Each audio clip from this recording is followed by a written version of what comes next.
The Great Hall of the Galactic Council stretched for nearly a mile in every direction, and the ceiling rose so high that clouds actually formed beneath it on humid days. Thousands of alien delegates filled the curved benches that circled the central speaking platform, and their bodies came in every shape imaginable. Some were tall and thin like living glass, others resembled mountains of flesh with dozens of eyes. A few floated in anti-gravity pods because their home worlds had no solid ground at all. This was the heart of galactic civilization, and humanity had been trying to earn a place here for almost 100 years.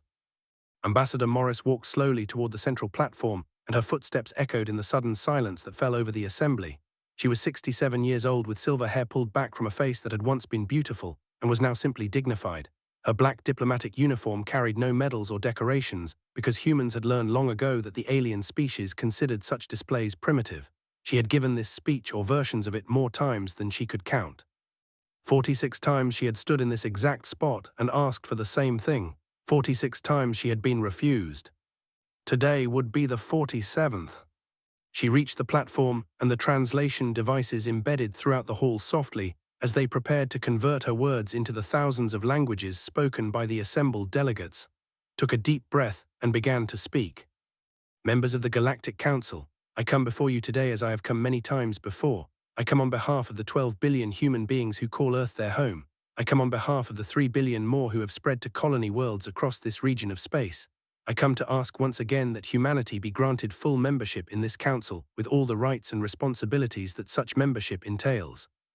She paused and looked around the vast chamber. Most of the delegates were not even paying attention. Some were engaged in private conversations. Others appeared to be sleeping or meditating or whatever their species did when they were bored. Only a handful seemed to be actually listening, and most of those wore expressions of barely concealed contempt. Continued anyway. In the 93 years since humanity first made contact with galactic civilization, we have done everything asked of us. We have shared our technologies freely and without restriction. We have opened our borders to trade and cultural exchange. We have modified our laws to comply with galactic standards. We have sent our soldiers to fight in wars that were not our own because the Council requested our assistance. More than 200,000 human beings have died defending worlds they had never seen against enemies they had never met.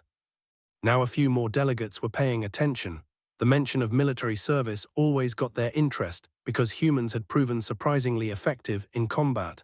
Several species had specifically requested human troops for difficult campaigns, and humanity had never refused. We have been patient, said, and she was surprised to hear her own voice crack slightly. We have been so very patient. We have waited and worked and sacrificed and asked for nothing in return except to be treated as equals. And every time we have come before this council, we have been told the same thing. We are too young, we are too primitive, we must wait longer, we must prove ourselves further. She straightened her shoulders and looked directly at the High Speaker of the who sat in the most prominent position among the council leadership. They were the and most powerful species in known space. Their bodies were made of living crystal that could reshape itself at will, and their minds operated on principles that even the most advanced human scientists could not understand. They had dominated galactic politics for longer than humanity had existed as a species. I am tired of waiting, said. My species is tired of waiting. How much longer must we prove ourselves? How many more of our children must die in your wars? How many more generations must live and grow old and pass away while we remain outsiders in our own galaxy? The High Speaker rose from its seat. Its crystalline body caught the light and scattered it into 1,000 rainbow fragments. When it spoke, its voice was like wind chimes made of ice. The human ambassador speaks with passion. This is admirable in its way. Passion is the fire of youth, and youth has value even if it lacks wisdom. The alien paused and seemed to consider its next words carefully. Humanity has indeed contributed much to galactic society. Your soldiers are brave, your scientists are creative, your artists produce work that many species find fascinating if somewhat primitive, but membership in this council is not a reward for good. It is a recognition of maturity, of stability, of the wisdom that comes only with time. The High Speaker gestured with one crystalline limb, and a holographic display appeared showing a timeline. The waited 4,000 years after achieving before being granted council membership. The waited 3,000. The waited 2,700. Humanity has waited less than 100. By galactic standards, you are infants. Talented infants perhaps, but infants nonetheless. Felt something shift inside her chest. It was a feeling she had been fighting against for years. A feeling of rage that she had always managed to suppress in the name of diplomacy. But today, looking at the dismissive posture of the High Speaker and the bored faces of the other delegates, she found that she could no longer keep it contained. And if we refuse to wait any longer, she asked quietly. The chamber fell silent. Even the delegates who had been the proceedings turned to look at the small human woman standing alone on the central platform. The High Speaker tilted its geometric head. That would be most unwise. Humanity has prospered under galactic protection. Your colonies exist because we allow them to exist. Your trade routes remain open because we keep them safe. Without the Council, humanity would be alone in a very dangerous galaxy. Slowly, I see. Thank you for your honesty. She turned and walked off the platform without another word. She did not stop to speak with any of the delegates who tried to intercept her. She did not respond to the confused murmurs that followed her exit. She simply walked out of the Great Hall and did not look back. 12,000 light-years away on Earth, a group of very serious people watched the transmission in an underground facility that did not officially exist. Fleet Admiral Daniel Cole stood at the front of the room with his arms crossed and his weathered face expressionless. He was 71 years old and had spent his entire adult life in military service. He had fought in 3 interstellar conflicts and commanded the largest fleet humanity had ever assembled. And he had been waiting for this moment for a very long time. "That is it then," said Secretary of Maria Santos. She was younger than Daniel by 20 years, but her eyes looked just as tired. 93 years of diplomacy and we have nothing to show for it. Daniel, nothing except 200,000 dead soldiers and the certain knowledge that the galaxy will never accept us as equals. He turned to face President Harold Bishop, who sat at the head of the conference table looking like a man who had just watched his life's work crumble to dust. "Mr. President, I believe it is time to implement Protocol 17. The president closed his eyes. Protocol 17 was a contingency plan that had been developed in secret over the course of 3 generations. Every president since the first contact had been briefed on it. Every president had prayed it would never be necessary. "God help us all," Harold Bishop whispered. Then he opened his eyes and, "Do it, bring our people home, all of them, and then let us show the galaxy what humanity is truly capable of." Within 48 hours, every human ambassador and diplomatic staff member had been recalled from every alien world and space station in the galaxy. Trade agreements were cancelled. Cultural exchange were terminated. Military units were withdrawn from foreign deployments. Humanity went silent, and the galaxy barely noticed. That would change very soon. 5 years passed, and the galaxy continued to turn as it always had. Empires rose and fell. Wars were fought and forgotten. Species evolved and went extinct, and through it all humanity remained silent. At first the other species barely noticed. Humans had always been a minor presence in galactic affairs, and their sudden withdrawal was treated as a curiosity rather than a concern. The High Council issued a formal statement expressing disappointment at humanity's decision to isolate itself. The Dominion made jokes about primitive species throwing tantrums. The scholars added a footnote to their historical records and moved on to more interesting subjects. But as the years passed, strange things began to happen. The first incident occurred on a frontier world called New Montana. It was a small human colony of about 50,000 people who made their living raising cattle and growing wheat in the rich soil of an alien planet. The colony had no military significance and possessed only a handful of defensive satellites. It should have been an easy target. The Dominion had been expanding aggressively for centuries, and they had developed a simple but effective strategy for dealing with weaker species. They would send a small fleet to a target world and demand surrender. If the target refused, they would bombard it from orbit until nothing remained. If the target accepted, they would strip it of resources and enslave the population. Either way, the one. 3 warships dropped out of hyperspace above New Montana on a quiet Tuesday morning. Their commander was a veteran of dozens of conquests, and he expected this to be a routine operation. He broadcast the standard ultimatum and waited for the humans to grovel and beg for mercy, as so many species had done before. Instead, he received a single transmission from the planet's surface. It contained only 6 words: "You have made a terrible mistake." The commander laughed and ordered his weapons officers to prepare a demonstration bombardment. He selected a small farming community on the northern continent and gave the order to fire. Nothing happened. The weapons officers reported that their targeting systems had gone offline. Then their engines failed. Then their life support began to malfunction. Within 3 minutes, all 3 warships were drifting helplessly in orbit with no power and no communications. Then the human ships appeared. They came out of nowhere. One moment the space around New Montana was empty except for the disabled vessels. The next moment it was filled with sleek black warships that bore no markings and emitted no signals. They surrounded the fleet in perfect formation and simply waited. Commander Price watched the scene from the bridge of his ship with a cold smile on his face. He was 45 years old with grey eyes and a scar that ran from his left temple to his jaw.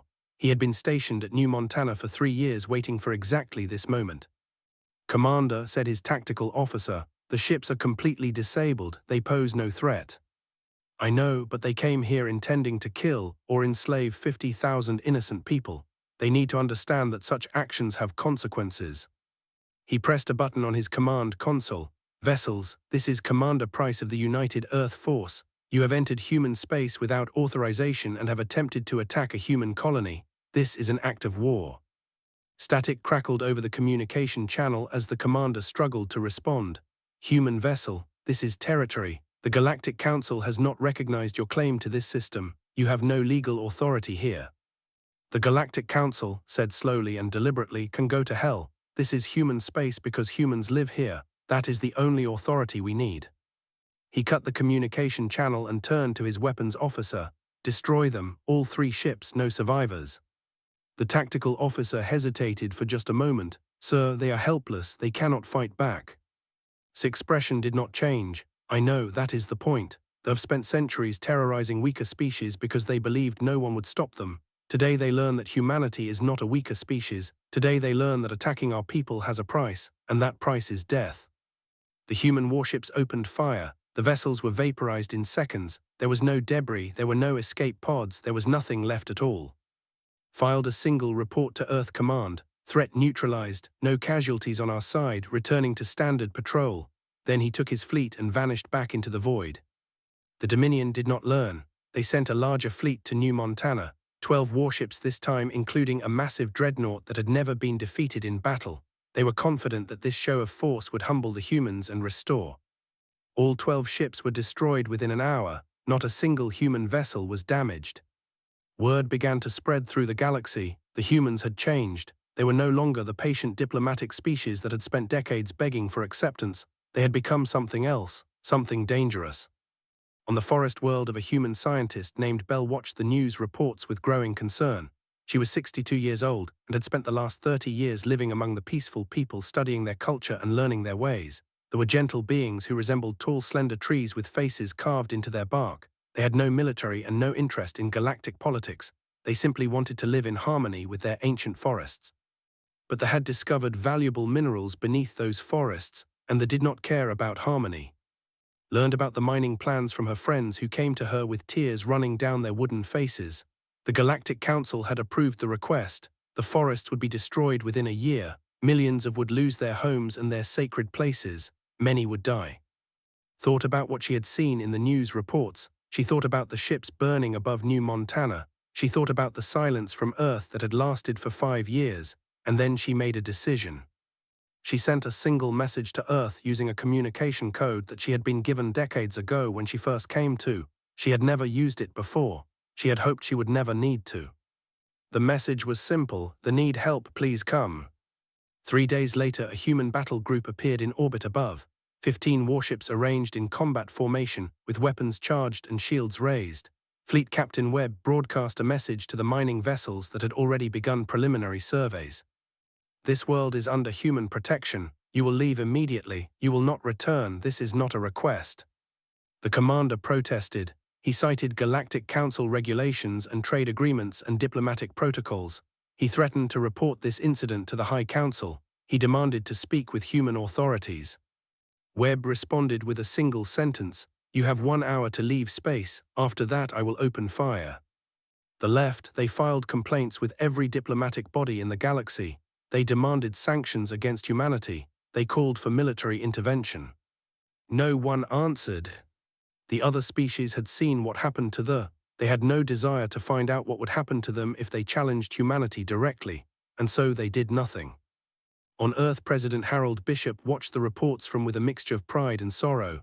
He had hoped that humanity could find another way. He had hoped that patience and diplomacy would eventually succeed, but he had been wrong. The galaxy only respected power, and now humanity had power. "What have we become?" he asked Admiral Daniel Cole, who stood beside him in the Situation Room. Daniel considered the question carefully. "We have become what we always should have been, a species that protects itself and its friends, a species that does not ask permission to exist, a species that the galaxy can no longer ignore." The president slowly, and the cost, what will this cost us in the end?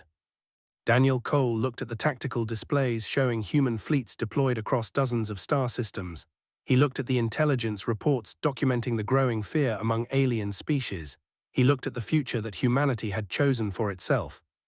I do not know, he admitted, but I know that the cost of continuing to beg was too high. We paid that price for 93 years. It is time for someone else to pay. Outside the window, the sun was setting over New Geneva, painting the sky in shades of red and gold. It was a beautiful sight. Daniel wondered how many more sunsets he would see before the galaxy finally decided to test humanity's resolve. He suspected he would not have to wait long. There were the living species in the known galaxy.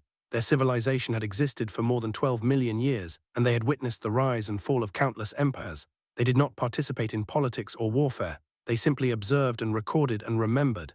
Their archives contained the complete history of every species that had ever achieved, and they considered this sacred duty more important than any material concern. Seventh Voice was one of the most respected scholars among the being had no physical form that other species could perceive. It existed as a pattern of energy and information that inhabited the vast crystalline networks of the home world. When it spoke, its voice seemed to come from everywhere and nowhere at once. For the past 2 years, Seventh Voice had been studying humanity. What it discovered kept it awake through many long nights and troubled its thoughts in ways that few things ever had.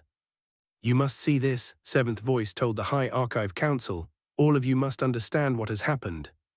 The council assembled in a chamber that existed partly in normal space and partly in dimensions that other species could not perceive. 12 ancient beings gathered to hear what their colleague had discovered. They expected interesting data. They received something far more disturbing. Humanity has been lying to us, Seventh Voice began, not with words but with actions. For 93 years they presented themselves as a young and eager species desperate for acceptance. They smiled at our condescension. They accepted our dismissals with grace. They sent their soldiers to die in our wars without complaint, and all the while they were for something else entirely. Holographic displays appeared showing industrial facilities hidden throughout human space, shipyards carved into asteroids, research stations buried beneath planetary crusts, training academies where millions of soldiers learned the arts of war, all of it constructed in secret, all of it invisible to galactic surveillance. Their manufacturing capacity, Seventh Voice continued with what might have been fear in its voice, now exceeds the combined output of the 5 largest galactic powers. Their fleet numbers approximately 47,000 combat vessels. Their weapons technology has advanced by what we would normally expect to see over several thousand years. One of the council members interrupted. That is impossible. They had no access to advanced galactic science. We deliberately restricted their access to key technologies. Yes, Seventh Voice agreed. You did, and that may have been the greatest mistake in galactic history. The displays changed to show a series of human innovations, propulsion systems that operated on principles unknown to galactic science, shield technologies that could absorb energy that should have been unstoppable, weapons that struck with precision that made existing targeting systems look like children's toys. Humans have a trait that we failed to account for, Seventh Voice explained. When faced with obstacles, they do not simply wait for them to be removed, they find ways around them. Every technology we refused to share they simply invented on their own. Often they created something better in the process. Our attempts to limit their advancement actually accelerated it. The council sat in stunned silence as the full implications became clear. Humanity had not withdrawn from galactic society because they were angry. They had withdrawn because they no longer needed anything the galaxy had to offer. They had become self-sufficient in ways that no young species had ever achieved. What are their intentions? Asked the eldest council member. Seventh Voice paused. That is the truly fascinating part. I have analyzed every human military action over the past 5 years. They have destroyed over 300 vessels belonging to aggressive species. They have intervened in 17 conflicts to protect weaker civilizations. They have established defensive agreements with 42 minor species who previously had no protection. And in all of that they have never once attacked a species that did not attack them first. They are not conquerors, another council member observed. No, they are something more dangerous than conquerors. They are protectors. They have appointed themselves guardians of species that the galaxy has ignored or exploited, and they have the power to enforce that role against anyone who objects. On Earth, the human leadership watched the investigation with mild amusement. Intelligence Director Susan Grant had intercepted the transmissions from the home world and translated them for Fleet Admiral Daniel Cole. They are afraid of us, Susan reported. genuinely afraid. They have not felt fear in millions of years. They do not know how to process the emotion. Daniel slowly. He was sitting in his office looking out at the city of New Geneva sprawling beneath the afternoon sun. He was 76 years old now, and the weight of responsibility had added lines to his face and grey to what remained of his hair. But his mind was still sharp, and his conviction had not wavered. "Good," he said. "Fear is the beginning of respect, and respect is all we ever wanted." Susan hesitated before continuing. "The High Council has requested an emergency session. They want to offer humanity full membership in the Galactic Council immediately, complete voting rights, seats on all major committees, everything we asked for. And President Bishop wants to know how you think we should respond." Daniel turned away from the window. "Tell the president that my recommendation is silence. We spent 93 years asking for that offer. Now that they are finally willing to give it, we no longer need it. Let them wonder, let them worry, let them understand that humanity does not exist to serve their purposes." The silence continued for another month, then another. They sent increasingly desperate messages. Other species joined them in calling for negotiations. The Galactic Council offered concessions that would have seemed impossible just a few years earlier. Humanity did not respond to any of them. Instead, they continued their work. Human ships patrolled the borders of protected space, preventing any incursion by hostile forces. Human engineers helped rebuild worlds that had been damaged in ancient conflicts. Human doctors shared medical knowledge that saved millions of lives among species who had once looked down on them. The people composed songs about their human friends. The songs spoke of tall beings with soft skin and warm hearts who had come from across the stars to protect the sacred forests. Children learned these songs before they learned to walk. They had a new word in their language now. It meant both protector and family. It was their word for humans. Belle heard these songs and wept. She had spent 3 decades trying to help them through peaceful means. She had written reports and filed petitions and the Galactic Council for intervention. No one had listened. Then she had sent one message to Earth, and within days the threat to had been eliminated forever. She sent a communication to Fleet Captain Webb, who still commanded the human forces protecting the system. Thank you for what you did for them." Responded with typical military brevity. "We did not do it for them alone, Dr. Bell. We did it because it was right. That is what humanity does now. We do what is right regardless of what the galaxy thinks."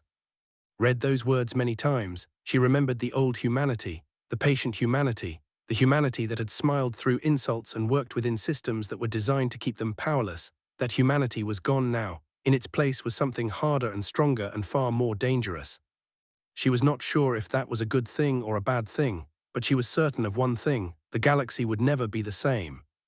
In the halls of the Galactic Council, fear had become the dominant emotion.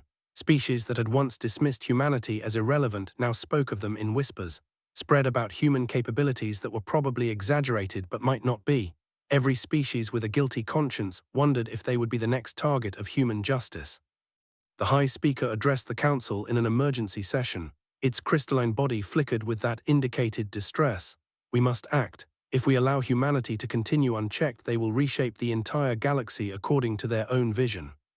"And what do you propose?" asked the ambassador. "We sent 15 of our finest warships against them. None returned. Do you suggest we send more?" The High Speaker had no answer to that question. None of them did. For the first time in their long history, the ancient powers of the galaxy faced a threat they could not dismiss or destroy. They would have to find another way. The formation of the hegemony of United Species was the largest military alliance in galactic history. 12 major powers set aside centuries of rivalry and mistrust to face a common threat. They contributed their advanced technology, they brought their warrior traditions, they offered their vast economic resources. 8 other species added whatever they could spare. Together they assembled a fleet of 300 warships and prepared to humble humanity once and for all. Their plan was simple. They would blockade the Sol system and cut humanity off from its colonies. They would intercept human trade ships and seize human citizens as hostages. They would demonstrate that humanity's power had limits and that the galaxy would not tolerate their independence. Within months, the humans would be forced to negotiate. Within years, they would be back under galactic control where they belonged. The hegemony fleet arrived at the edge of the Sol system on a cold morning in February. They took up positions in a massive sphere that surrounded the entire system. Their sensors detected human satellites and orbital stations, but nothing that could challenge 300 warships. The hegemony commanders congratulated themselves on their overwhelming force. Vice Admiral Lane watched them arrive from the bridge of the carrier Independence. She was 42 years old with short dark hair and eyes the of storm clouds. She had risen through the ranks than any officer in human history because she had a gift for understanding what her enemies would do before they did it. Right now she understood that the hegemony had made a fatal error. "Admiral," said Lieutenant Christopher Hall from his station at the communications console, "the hegemony commander is requesting to speak with you." "Put it through." The image of crystal resonance appeared on the main view screen. The war leader was one of the most decorated commanders in galactic history. It had won battles against enemies that should have been impossible to defeat. It was confident and experienced and absolutely certain of victory. "Human vessel," Crystal Resonance said, "you are surrounded by the combined military might of 12 civilizations. Your grid is impressive, but it cannot withstand our assault. Surrender your system to hegemony administration and we will treat your species fairly. Resist and we will reduce your worlds to ash." Leaned back in her command chair and smiled. It was not a friendly smile. "You know, I have been waiting for this moment for a very long time, not because I wanted war. I did not want war, none of us did. We wanted peace, we wanted friendship, we wanted to be part of your galactic community." She stood and walked closer to the view screen. "But you would not let us. Every time we reached out you slapped our hands away. Every time we proved ourselves you moved the goalposts. Every time we sacrificed our children for your causes you told us we were not worthy, so we stopped asking, we stopped reaching out, we stopped caring what you thought of us." Crystal Resonance shifted uneasily. This was not the response it had expected. Humans were supposed to be diplomatic, they were supposed to negotiate, they were supposed to look for a peaceful solution. "We do not want peace with you anymore," continued. "We want you to understand something. We want you to understand that we are not the species you remember. We are not patient, we are not diplomatic, we are not weak. We spent 100 years being weak and it got us nothing but contempt, so we changed." She turned to her tactical officer. "Commander Torres, how many ships do we have in position?" Commander Torres checked her displays. 847 combat vessels, Admiral. All weapons charged, all crews at battle stations." The hegemony commanders heard this exchange over the open channel. They checked their own sensors. They saw nothing. Space around the Sol system appeared empty except for their own fleet. "You are bluffing," Crystal Resonance said, but there was doubt in its voice now. Shook her head. "I never bluff. Our ships are simply using stealth technology that your sensors cannot detect. They have been in position since before you arrived. You thought you were laying siege to us. In reality, you flew into a trap." She pressed a button on her command console. "All units." Space rippled and suddenly the hegemony fleet was no longer alone. 800 human warships materialized in perfect attack formation surrounding the enemy on all sides. They were sleek and black and bristling with weapons that the galactic powers had never seen before. They moved with a precision that spoke of years of training and absolute confidence. Crystal Resonance stared at the tactical display as it updated to show the true situation. The hegemony was outnumbered nearly 3-1. Their formation had been designed to contain a defensive force. It was completely wrong for facing an offensive threat. They were trapped.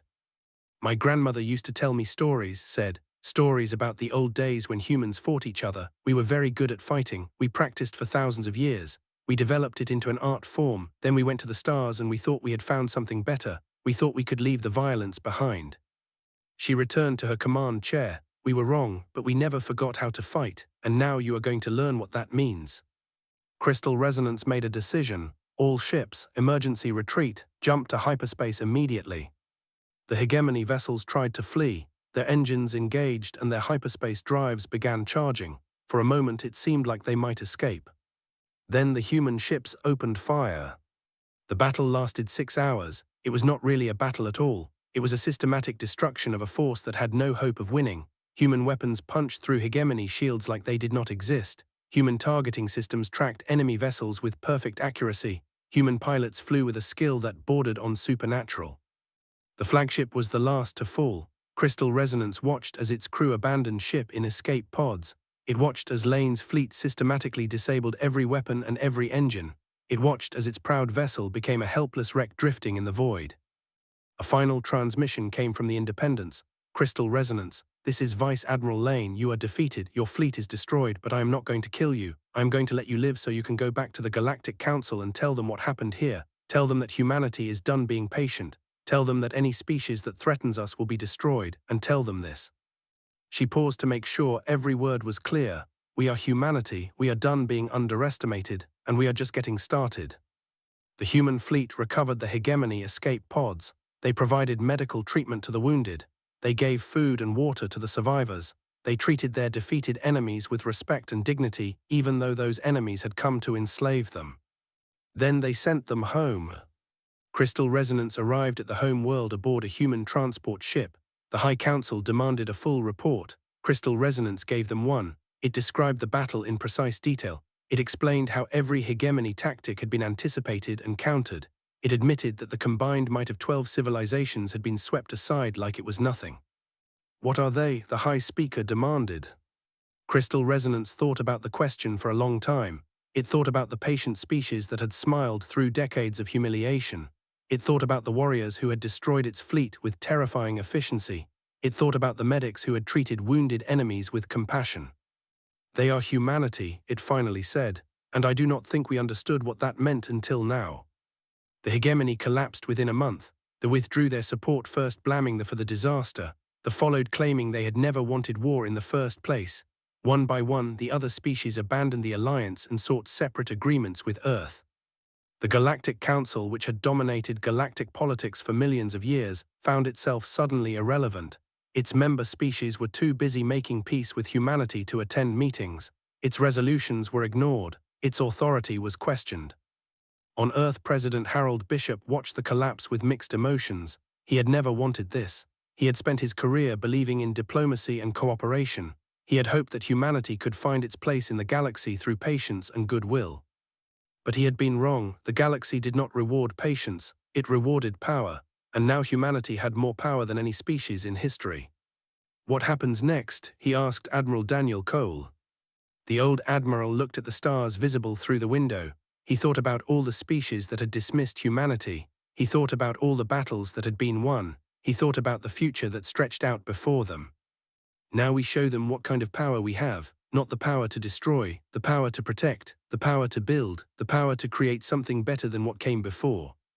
He turned to face the president. We did not fight for revenge, we fought for respect. Now that we have it, let us show them that humanity deserves it. 10 years had passed since humanity turned its back on diplomacy. 10 years since the Galactic Council dismissed them for the last time. 10 years since Protocol 17 changed everything. The galaxy that emerged from those years was fundamentally different from the one that had existed before. The old Galactic Council was gone. It had dissolved 2 years after the destruction of the hegemony fleet, when the last of its major members withdrew their support.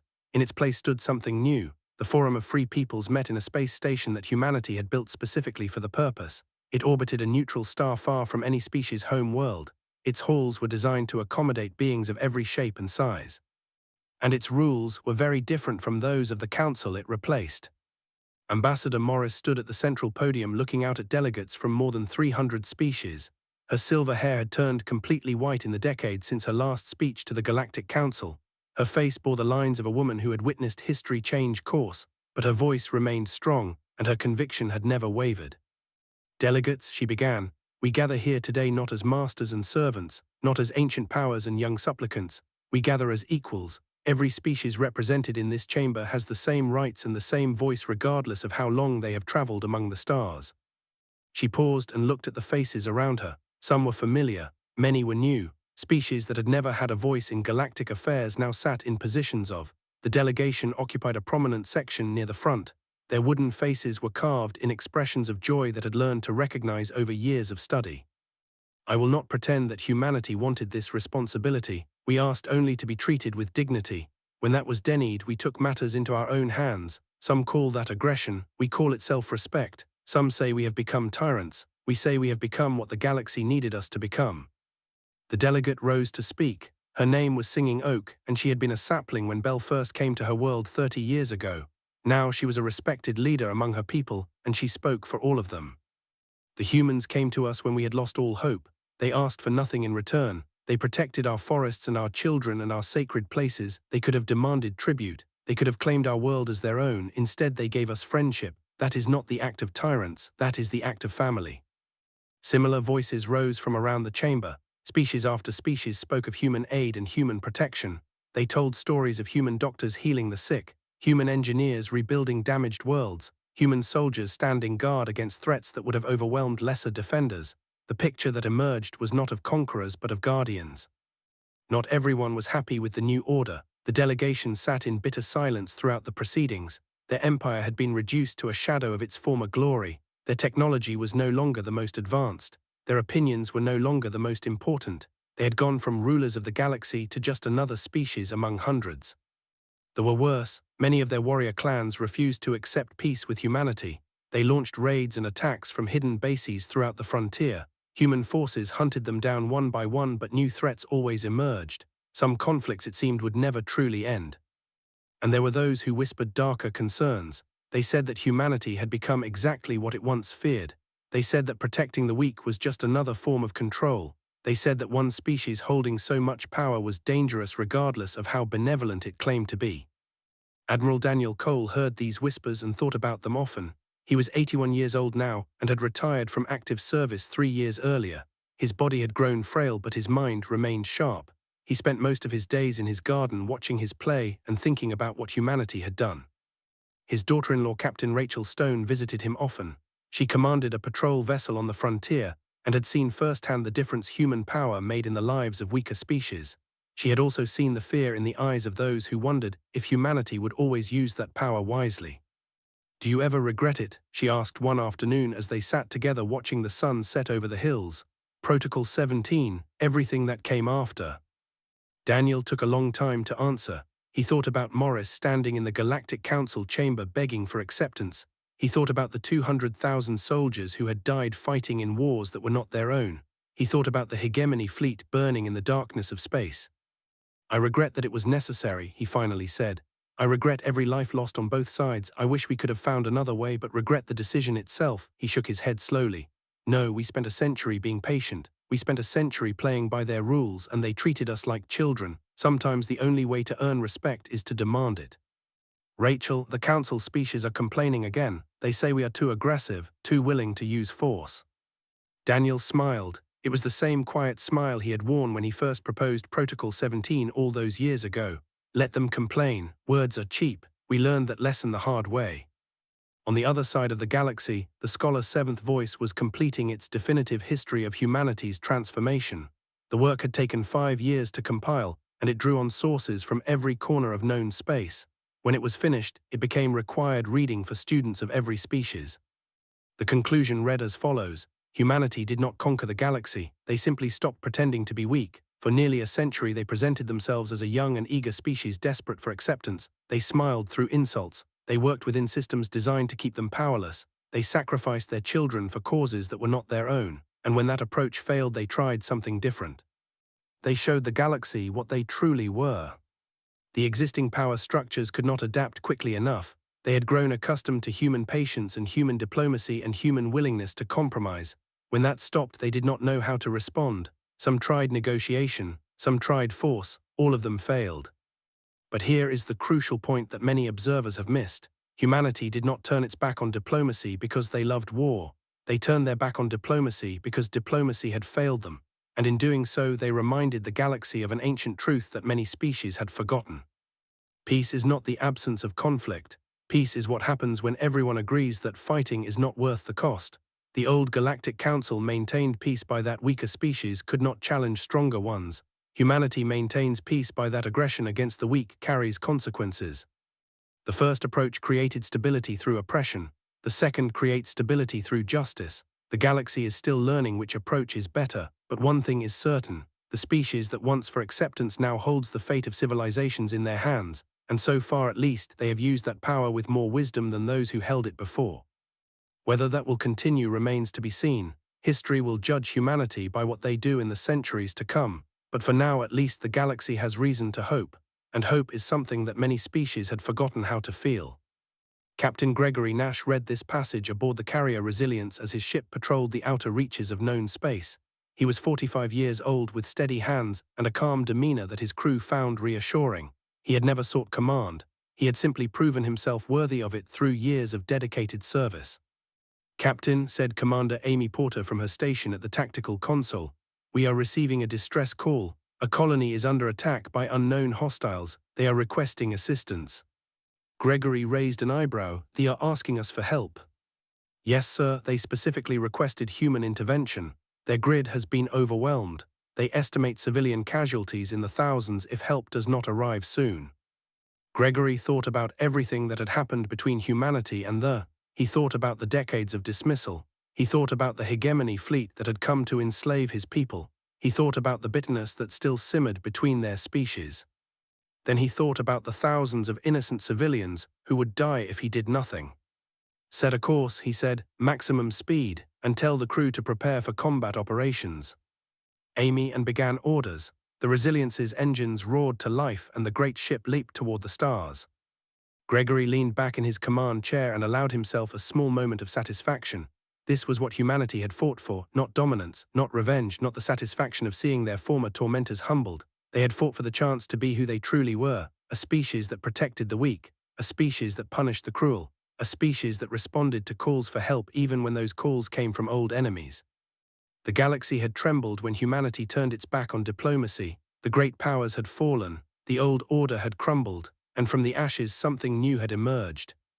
It was not perfect, nothing ever was. There would be more challenges ahead, more conflicts, more difficult choices. The future was uncertain and always would be. But for the first time in their history, humanity faced that future on their own terms. They were no longer beggars at the galactic table. They were no longer children waiting to be noticed by their elders. They were humanity. They had proven themselves, and they would never go back to what they were before. The stars spread out before the Resilience like an infinite ocean of light. Somewhere out there a colony was burning and people were dying. Gregory Nash intended to change that. All hands to battle stations, he announced over the ship's communication system. We have work to do. The galaxy had learned to tremble at humanity's power. Now it was learning to trust them instead.